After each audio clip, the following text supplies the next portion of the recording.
are gold and blue, born in 1872, the greatest team in the world. We are known as we follow on. We are the people through and through, the gold and blue since.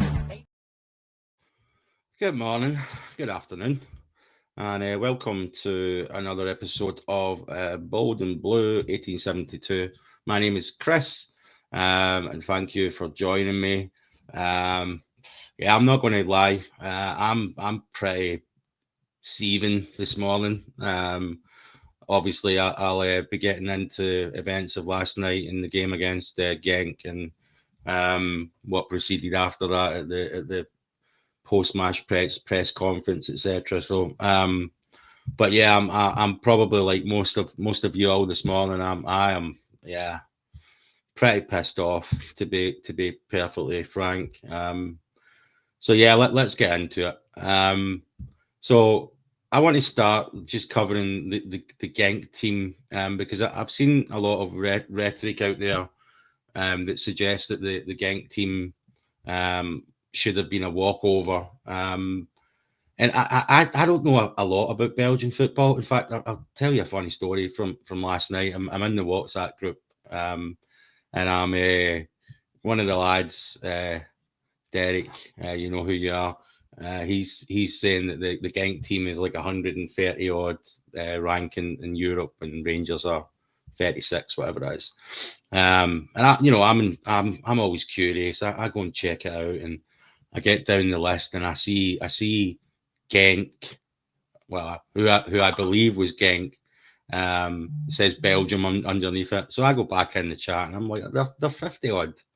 And the lads proceed to inform me that that's Ghent with a T at the end of it.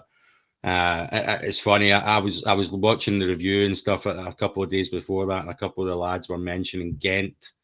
They were obviously mistaken also, but I had no idea there was a team called Ghent. I'm on there being a smart ass saying it's Genk with a K, you know. So that shows you how much I know about Belgian football. I didn't even know there was a team called Ghent, by the way. So so the boys ripped me a new hole last night. It was quite funny. So I'm not going to pretend to be an expert on Genk, right? But I did see some other some things flying around about they'd finished above Bruges last season, which actually turns out isn't the case. They've got a similar, somewhat similar setup in terms of how the Belgian Pro League is how it works with the format, where they play. There's 16 teams. They play 15 teams twice, so that's 30 games, and then there's a split for the top six. And you play 5 teams twice again. And Genk were running away with it when the split happened after 30 games. They'd beaten Bruges, they'd beaten Union. They were 9 points clear of Bruges. And then when the split happened, they completely capitulated and ended up in third place. So they had a really bad end to their season last season, and they've had a really bad start to their season this season. But I mean, you only need to go into transfer market as well, and you have a look at some of their players and the values of them. So I'm no expert, but I don't believe that Genk are the mugs that some people are making them out to be. I think they were. I'm not saying that they're world beaters, you know, but at the end of the day, it's Thursday night at Ibrox. We should be expecting to beat them, but again, I don't think they're the mugs that some people are making them out to. So nonetheless, so the team sheet comes out at the start before the game, and the first thing I see is 2 things stick out to me. Mikey Moore is starting again, which I don't want to keep bashing this boy, but I don't get it. I don't know if there's something going on with his contract. Whatever it is, I don't care if he's 18. He's not good enough, and he proceeded to show that again last night. I was seething when I seen that it started again. He's not earned his position in that team. He should not be starting, in my opinion. So that stuck out to me. And then obviously you see Chamiti is starting up front. there's rumours before the game that Miovski's maybe picked up a knock, and he's not going to be able to play the full game, but he might get some minutes later on in the game. Nonetheless, Chermiti starts.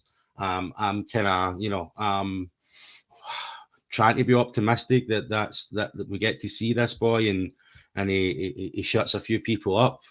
But Miovski not starting for me was a major blow. So then the game starts, and I want to be like, me personally, I'm watching the first kind of 30, 35 minutes, and I thought it was a back and forth game. You know, I mean, we had an excellent opportunity. Big Soapy sticks the noggin on it. And it's a fantastic clearance by the Genk defender, very acrobatic, almost kind of overhead kicks the ball off the line. But there's no doubt that Genk are running up the other end as well. And this boy, that used to play for Celtic, who apparently, I heard this I'm sure most of you heard this as well. Apparently, he nearly went to Stuttgart at the end of last season. The season before last, the end of the season. So two transfer windows ago, 2 summer transfer windows. He almost went to Stuttgart for 26 million, but he failed a medical. I mean, I remember seeing that boy at Celtic, and he's rotten. And last night he had so many chances. So so again, I digress back to the first kind of 35 minutes. It's going back and forth. There is some nice stuff in there. And I'm kind of, I'm like, this could go either way. Then the incident with Tavernier and the penalty shout happens. There's a VAR check. I'm seeing it on TV, and I'm like, that's soft. It's very soft. So I had no complaints when it wasn't given. I did have a complaint about the referee's decision to give a foul against Tav for a push. I think, as it was said on the TV last night as well, what an absolute cop-out from that referee, who, by the way, that referee was rank last night, in my opinion. So, but yeah, so the Tav incident happens, and it almost seems from that point on, and for me, it just started to fall apart, up until the point where, Tavernier has a coming together with the legs, with the Genk midfielder. He goes down in the box. I think it's again a very, very soft shout, but the referee gives it. We've had a couple of them that have went, like, we should have, in my opinion, if that's the remit for getting a penalty now, we should have had a couple of penalties this season, because it's happened to us on a couple of occasions already this season. Just that kind of coming together with the legs, and you clip the heel and the player goes down. But nonetheless, the referee gives the penalty. Steps up, and Butland makes the save, and it's right at the end of the half, and I'm thinking, this might be something to get the crowd on side and get the stadium buzzing. Unfortunately, it's right at the end of the half, so there wasn't really an opportunity for that to happen. But it was a good save by Butland, and Butland did play pretty well last night. I'll give him his credit where it's due. I'm not a massive fan of Butland, but he's been doing quite well this season so far, especially considering the amount of shots that we're receiving from the opposition. He's probably prevented us from getting a few more Bruges scuddings this season. But we come out for the second half. Ant-Man comes on, and I'm screaming at the telly that why is Dio still on the park? Get Dio off. I think Dio's been rotten. Dio, for me, this rhetoric about Dio being good in Europe, I think that boy's had about 3 or 4 good games in Europe, and he's probably played a dozen or more games in Europe at that. Probably way more than a dozen. Probably about 16 games in Europe at this point, and he's had maybe 3 or 4 good games. And then when you watch him in the league, he's absolutely rank. He shows up maybe one in every 8 or 9 games. Do you know what I mean? He's nowhere near good enough, and certainly nowhere near consistent enough to be playing. But he's rotten last night. So I'm screaming at the telly, get him hooked. And my wish is granted. Unfortunately, it's not a substitution. He dives in like he does. I've been saying this for a while now. He's so reckless when he dives in. It was only a matter of time before he comes over like that and catches players with his studs. The boy can't stand on his feet. Honestly, like I don't want to turn this into a Dio bashing session, but he's just not for me at all. Overly aggressive, going into the tackle, lacking control, straight red card. He's off the park, and we're down to 10 men. And from that point on, it's a bit embarrassing. It really is. It's embarrassing. And you're down to 10 men. It's obviously a disadvantage, and it's going to be hard to turn that around. But we concede the goal from O, and it's just a sliced ball, like a ball right through. The slices open like a tin of beans. O's onto it. Who can't finish his dinner, but the law of averages, he's going to score eventually. So he puts this one in the net, and from that point on, it's just horrible to watch. Horrible to watch. And this is where I'm most pissed off today. Yeah, I'm watching that game, and any fan is thinking to himself, you're down to 10 men. You need to change it up. And I'm not just talking about changing up the personnel, continuing to play with a high line the way that he did. Basically, the old saying, Warburton's plan B was do plan A better. But this was even worse. Martin, his plan B is get a red card. What's plan B? Do plan A better, but do it with less men. I mean, it's just baffling. He's not changed anything at all. He's not changed anything. I honestly, I can only assume. No, I'm just going to say it. He's football illiterate when it comes to tactical knowledge. This guy is yes, he's arrogant and he wants to play a certain way. And I've already covered in the past. I don't think even if his way was going to be successful, he's not got the caliber of players to do it, and that's why he keeps failing at trying to implement it with the teams that he's been at.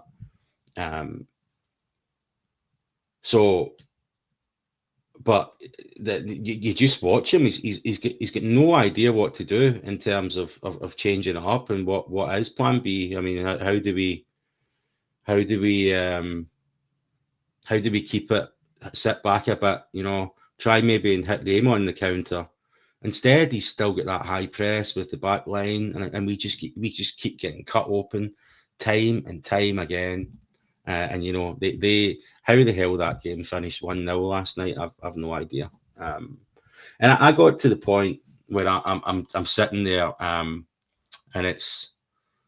I mentioned with the Hearts game, I just kind of after like 80 minutes, I just walked out the cabin and chilled outside. I could hear the volume. Last night it was similar. About 75 minutes, I just zoned out. I just you just know what there's nothing coming.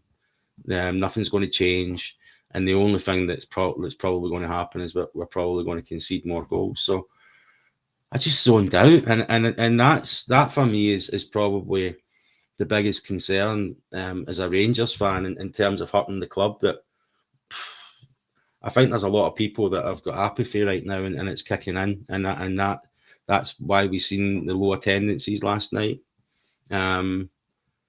There's rumours it was about 14,000 empty seats last night, which for a European game, and it's definitely our lowest European attendance since we came back up to the top flight. So it's clear that a lot of fans are just not having it and just don't want to sit and watch this pish, and that's where I got to last night. After about the 75th minute, I was done. I could hear it, it's just background noise though. It's just I'm not zoned into it. I'm not interested, because why would you be? So yeah, that pissed me off. You know, just watching them just do nothing. Just change the personnel. Just do nothing else. He's not got any tactical nous whatsoever by the looks of it. So we get to the post match press conference, and then I'm just getting wound up at this point. Honestly, listening to this guy talk absolute nonsense. I mean, he's asked by Chris Jack about, you know, how can you turn the fans around, the low attendances, and he just gives this monologue answer of, you know, I see what they're doing in training, I see the togetherness. There's nothing else that's inside my control. Well, there's a lot more that's inside your control. You could change things, and you could take a bit of responsibility for what's going on right now, Martin, but you just refuse to do it. So, I mean, he didn't acknowledge that we were sliced open last night. He completely denied that it happened. When it happened on numerous occasions. Sliced open with ease. And he's, you know, he's saying that he was really proud of the performance in the second half. I'm just scratching my head in bewilderment. Like, is this guy taking the piss? Is he just there to wind us up? You know what I mean? Is you know, Jeremy Beadle around the corner? What's going on here? This is absolute nonsense. So I've been trying in my last few videos. I said in my very first video that I'd been putting off starting this pod because of the situation that we're in with Martin right now, because I knew week after week, pod after pod, I'd be coming on here and it would just be getting worse and worse. And I'd be just ending up sitting here ranting every single time that I come on here. And so I've tried my best for the last few pods to try and be fair somewhat. I think I've made it clear that Martin's not my type of person as an individual, but that he should be judged on what he's doing in the job. And I'm done. I'm absolutely done. I'm saying it like I'm you know, I'm pretty sure Cavenagh is not going to be listening into my little pod, but if by any chance, Mr. Cavenagh, you do stumble across this, that you need to get that man out of this club immediately before any more harm is done. And then you need to have a serious look at the other people that has been around them, that's been responsible for this absolute mess. 14,000 tickets last night. I mean, what are we talking? What are they up to now? 48 quid a ticket, something like that. But what you're talking about, the best part of 550 grand, 350 grand we've lost because we couldn't beat Genk. Even 150 grand or whatever it is for the draw. You know what I mean? So, but how much money are we losing week in, week out? Right? You look at the, you know, things like the merchandise and the beverages and all this kind of stuff at the game as well. You're 14,000 people down. I mean, how much are we losing? How much did we lose last night? Probably about £1 million. I mean, that's realistically what we lost last night. And then I start looking at some of these players. I mentioned Chermiti starting earlier on, and I don't think, I think the first kind of 35 minutes, I don't think we were as bad as people are making out. It was after that I've got the problem, and certainly after the red card, I've got a significant issue. But I don't think we were that bad, and I thought Chermiti was pressing quite hard. He's a big lump, you know, and he looks quite athletic, so he looks like a footballer. He's a kind of prototype in terms of his a physical specimen from that perspective. But so I don't think he was any worse than anyone else out there. But he cost us 8 million quid, possibly rising to 10 million. So Kevin Felwell, I don't want to keep banging on about this guy as well, but how the hell is he not getting the attention of the Union Bears and the Supporters Association? He signed this guy for 8 to 10 million. I'm not saying he's pish, but I'm definitely saying there's no way that boy is worth that money. Absolutely no chance. Certainly from what we've seen. And granted, maybe we've not seen enough, But there's absolutely no way, in my opinion, based on what I've seen, that boy is anywhere near it. And based on his stats before we signed him, there's no chance he's anywhere near it. And then you've got other signings like sorry, pardon my language. I try not to swear on here, but where is Fernandes? The forgotten defender that was signed for $3.5 million that the Peterborough fans were basically laughing at us because we'd signed him for that money. So that's fell well as well. And then I'm looking at like Mikey Moore, who again, I'm sorry to keep bashing him, but I know he's a young kid, but I'm calling a spade a spade.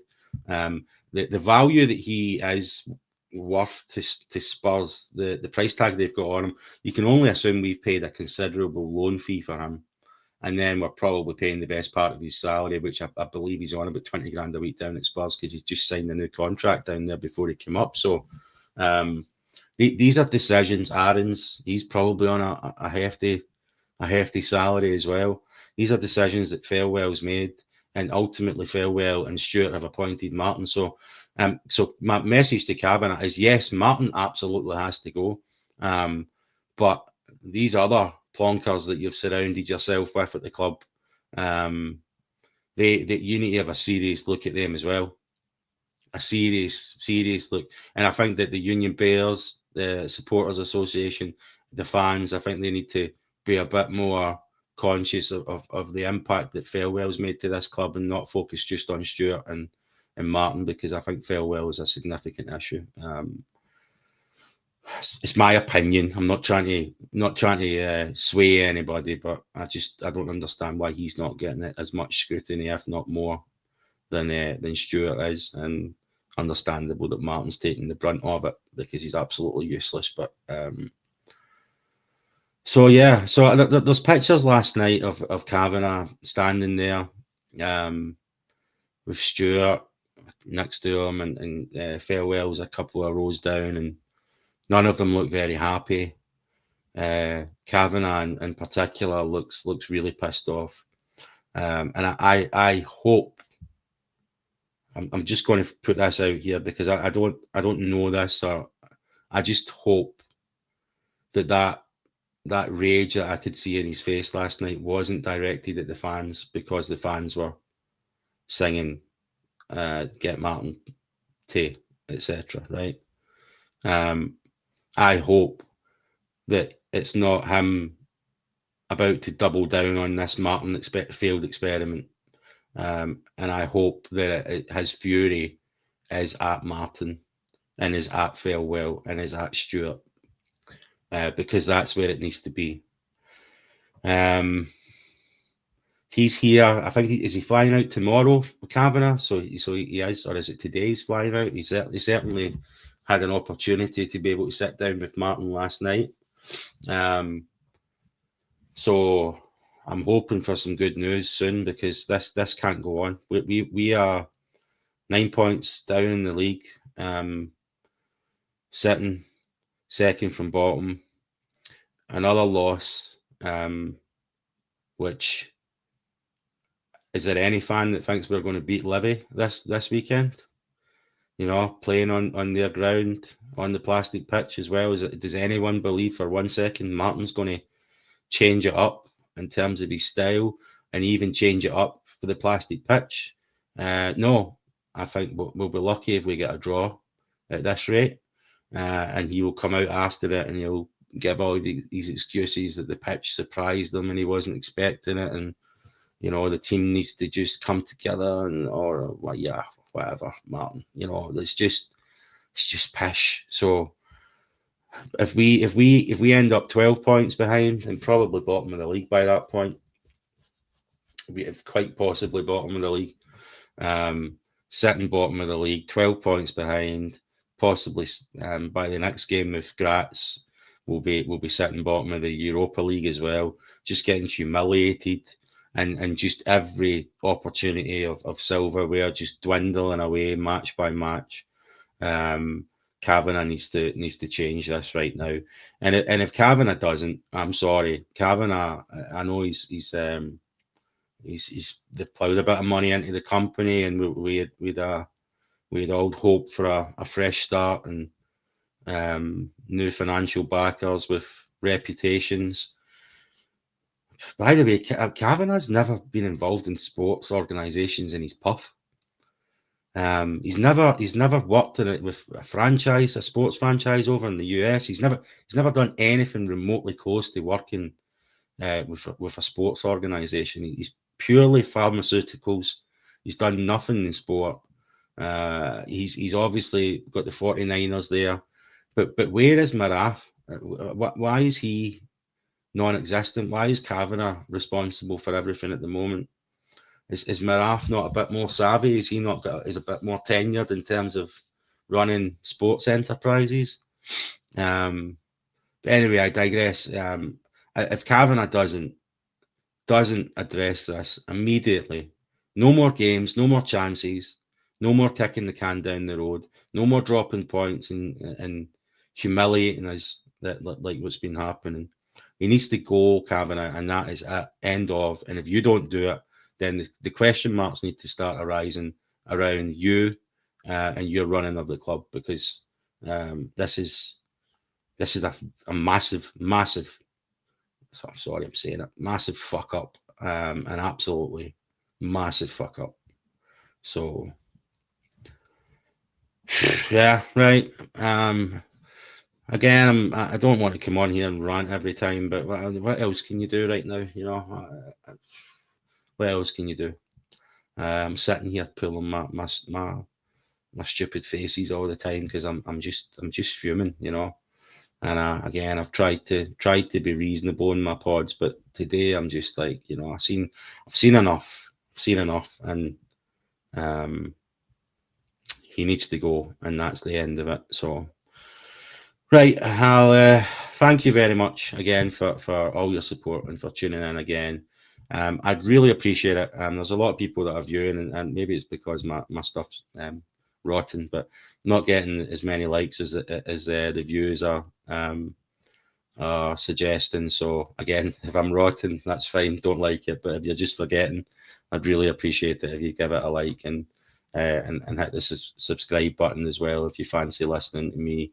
And hopefully, at some point, hopefully we'll have some better days to talk about. But if you're enjoying listening to me ranting at the moment, then thank you. But yeah, enjoy your weekend. I'll be back after the Livy game. Pretty sure I know what's going to happen, but I'll be back after the Livy game to cover that and any news that's surrounding that. But yeah, until then, thank you very much for tuning in. This is Chris, Bold and Blue 1872. Like and subscribe, and enjoy your weekend.